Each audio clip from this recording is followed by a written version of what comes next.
Hello, നമുക്കിന്നൊരു unboxing ആണേ. അപ്പോൾ നമ്മൾ കുഞ്ഞാവയ്ക്ക് വേണ്ടിയിട്ടുള്ള വാങ്ങിയൊരു സാധനമാണ്. നമ്മളിതാ പൊട്ടിക്കാൻ ശ്രമിച്ചപ്പോൾ തന്നെ നമ്മുടെ കയ്യിൽ നിന്ന് പോയിട്ടുണ്ട്. സംഭവം ത്രെഡ് കട്ടർ പണി തന്നു, അത് പൊട്ടിപ്പോയി.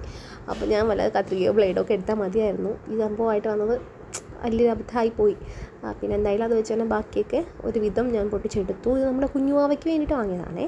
ഇത് ബേബി വിറ്റയുടെ ന്യൂട്രി ബോക്സ് ആണ്. അപ്പോൾ ഭാവിക്കൊരു 6.5 months ആയപ്പോൾ ഞാൻ ഓർഡർ ചെയ്തതാണ്. അറിയാമല്ലോ, ഞാൻ വീഡിയോസൊക്കെ നമ്മൾ അപ്പോഴപ്പോഴായിട്ട് എടുത്തൊക്കെ വയ്ക്കാറുണ്ട്. പക്ഷേ എനിക്കത് വോയിസ് കൊടുത്ത് എഡിറ്റ് ചെയ്തൊക്കെ ഇടാനുള്ളൊരു സാവകാശം ഇല്ലാത്തത് കൊണ്ടാണ് ഇങ്ങനെ വീഡിയോസൊക്കെ ലേറ്റായി വരുന്നത്. ഇനിയും ഉണ്ട് കേട്ടോ, നേരത്തെ എടുത്ത് ഒരുപാട് വീഡിയോസ് കയ്യിലുണ്ട്. ഇടാം, എല്ലാം പതുക്കെ ഇടാം. അപ്പോൾ ഇത് ബേബി വീറ്റയുടേതാണ്. ഇതുപോലെ 4 ബോക്സാണ് കേട്ടോ അതിൻ്റെ വരുന്നത്. ഇത് കണ്ണങ്കായ പൗഡർ, പിന്നെ ഇത് റെഡ് ബനാനയും ഡേറ്റ്സും കൂടെ വരുന്നൊരു പൗഡർ. അപ്പോൾ ഞാൻ ഇങ്ങനെ നോക്കുകയാണ്, 2 ബനാന ഉണ്ടായിരുന്നു. അപ്പോൾ ഇത് റൈസ് പൗഡർ വിത്ത് ബനാനയാണ്. ഇത് വീറ്റ് ആപ്പിൾ ബനാന. അങ്ങനെ ഇതുപോലെയാണ് പാക്കേജിങ് വരുന്നത്. അപ്പോൾ ഇത് ട്രയൽ പാക്കാണ്. അപ്പോൾ നമുക്ക് വാങ്ങി യൂസ് ചെയ്തിട്ട് വാവ കുടിക്കുമോ ഇല്ലെന്നൊക്കെ നോക്കിയിട്ട് ശരിക്കുള്ള വലുത് ഓർഡർ ചെയ്താൽ മതിയല്ലോ. അപ്പോൾ അങ്ങനെ എന്തായാലും ഞാനിത് കൊടുത്ത് നോക്കിയിട്ട് റിവ്യൂ പറയാം കേട്ടോ. ബൈ.